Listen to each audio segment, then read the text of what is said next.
अस्सलाम वालेकुम। आज मैं शेयर कर रही हूँ तज़ीकी सॉस की रेसिपी।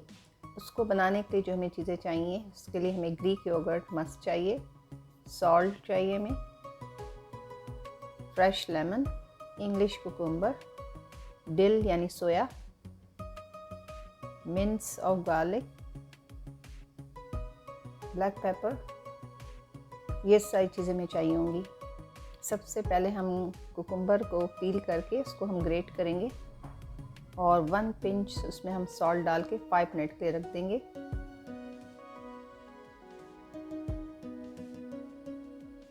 ये हमने पार्सले को रफली कट किया है। ये देखें, हमने 5 मिनट रखा है तो इसका काफ़ी सारा पानी निकल आया। तो अब इसको हम स्क्यूज़ आउट कर लेंगे, हाथ से प्रेस करके पानी पूरा निकालेंगे। इसमें पानी नहीं रहना चाहिए। अब हम एक बाउल में grate cucumber, dill, pinch of salt, pinch of black pepper, half teaspoon garlic, 2 tablespoon lemon juice,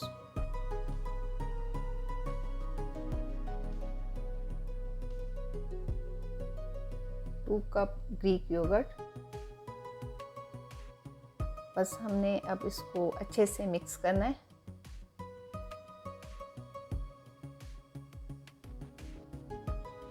मैं इस पे ऊपर थोड़ा सा ऑलिव ऑयल डालूंगी, वो ऑप्शनल है। आप लोगों को उम्मीद करती हूँ आज की रेसिपी अच्छी लगी होगी। आप लोग भी बनाएं, अच्छा लगे लाइक करें, शेयर करें और इंशाल्लाह फिर मिलते हैं किसी नई रेसिपी के साथ। तब तक मुझे इजाज़त दें। अल्लाह हाफ़िज़।